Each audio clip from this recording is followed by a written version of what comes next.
আসসালামু আলাইকুম এভরিওয়ান, সবাই কেমন আছেন? আশা করি সবাই ভালো আছেন। আমরা নতুন ড্রাইভিং একটা ভিডিওতে চলে আসলাম। তো সেটা হচ্ছে গাড়ি কি কি কারণে বন্ধ হয়ে যায়। আমরা যখন রাস্তায় গাড়ি নিয়ে বের হই তখন কি কি কারণে গাড়ি স্টার্ট বন্ধ হয়ে যায়, কি কি কারণে, সেই জিনিসগুলো আজকে আপনাদেরকে পরিচয় করায় দেব। তো আমাদের সাথে আসুন। তো আমরা প্রথমে গাড়ির বনেটটি খুলবো। তো বনেটটি খোলার জন্য একটু সামনে চলে আসো ভাইয়া। আমাদেরকে দরজা খুলতে হবে। দরজা খুলে এই যে এখানে একটি বনেটের এটা খুললাম। এরপর আমরা বনেটে এখানে চলে আসলাম। এই যে বনেট খুলতে হলে কি করতে হবে, এখানে একটা ক্লাম আছে, এটাকে ধরে এটা খুলতে হবে। এখানে একটি রড আছে, এটাকে সাপোর্ট দেওয়ার জন্য, ঠিক আছে।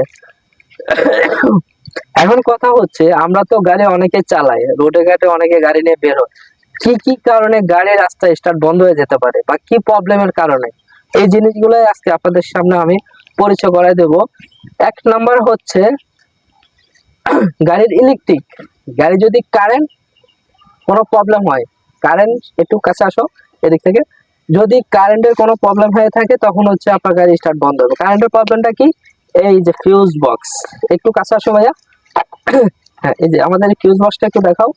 এই ফিউজ বক্স যদি আপনার খারাপ হয়ে যায়, যে কোনো একটা ফিউজ আপনার যদি নষ্ট হয়ে যায়, ঠিক আছে, আমি একটু হাতে নিয়ে দেখাচ্ছি। অনেকটা হার্ড এটা। এটা আপনারা গাড়িতে একটা নোজ প্লাস রাখবেন। একটু দূরত্ব যাও। এই যে এটা ফিউজ। এই ফিউজ যদি আপনার কেটে যায় তাহলে আপনার ইলেকট্রিক যে সাপ্লাই আছে এটা কিন্তু বন্ধ হয়ে যাবে।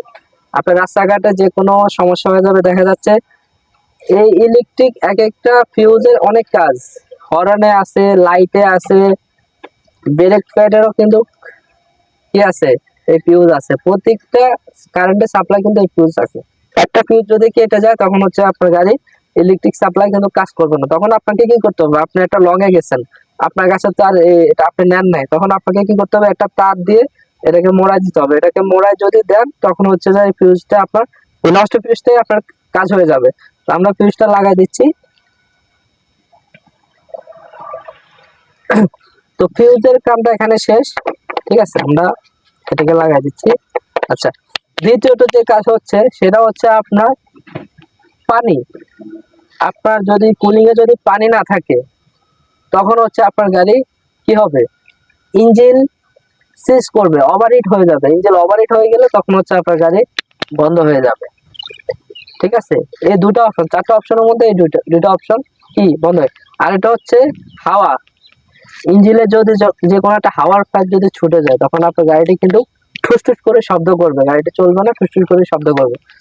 তিন নম্বরে আচ্ছা 2 নম্বর, হ্যাঁ 3 নম্বরে কি, আপনার গাড়ি যদি তেল গ্যাস না থাকে তখন আপনার গাড়ি কি হবে, রানিং এ গাড়ি ধাক্কাতে থাকবে, ধাক্কাতে গাড়ি বন্ধ হবে না, কিন্তু গাড়ি ধাক্কাবে। তখন বুঝতে হবে আপনার গাড়ির গ্যাস বা তেল শেষ হয়ে গেছে, ঠিক আছে। তো গাড়ি বন্ধ হওয়ার এইসব কিছু সিমটম আছে। ইলেকট্রিক, পানি, তেল, এগুলোর কারণে গাড়ি অনেক সময় অফ হয়ে যায় রাস্তাঘাটে, ঠিক আছে। এগুলো আপনারা সবসময় মাথায় রাখবেন। এগুলো মাথায় রাখলে ইনশাআল্লাহ গাড়ি আর কোনো সমস্যা হবে না। আরেকটা কারণে হয়ে থাকে, ইঞ্জিন ওভারহিট হয়ে থাকে, সেটা আমাদের ইঞ্জিনে যে রেডিয়েটর ফ্যান আছে, আমরা একটু দেখাই এদিক থেকে, উপর থেকে একটু দেখাই। ইঞ্জিনে যে রেডিয়েটর ফ্যান আছে, ফ্যানটা যদি নষ্ট হয়ে যায়, এই ফ্যানটা যদি মোটরটা নষ্ট হয়ে যায় তখন আবার অনেক সময় দেখা যাচ্ছে ইঞ্জিন ওভারহিট হয়ে যায়, ঠিক আছে। তো এ ইঞ্জিনের অপশন। রাস্তাঘাটে অনেক সময় কি কি কারণে গাড়ি বন্ধ হয়ে যেতে পারে, এই জিনিসগুলো আপনারা যদি মুখস্থ করে রাখতে পারেন ইনশাআল্লাহ গাড়ি কখনো রাস্তাঘাটে বন্ধ হবে না। এটা মাস্ট, এটা মনে রাখবেন। আপনারা যদি মনে রাখেন তাহলে ইনশাআল্লাহ কোনো সমস্যা হবে না। তো ভিডিওটি ভালো লাগলে অবশ্যই আমাদের চ্যানেলটি সাবস্ক্রাইব করে দেবেন, আর অবশ্যই ভিডিওটি সবার কাছে শেয়ার করে দিবেন, মানুষ যেন জানতে পারে। তো সবাই ভালো থাকবেন। আল্লাহ হাফেজ, আসসালামু আলাইকুম।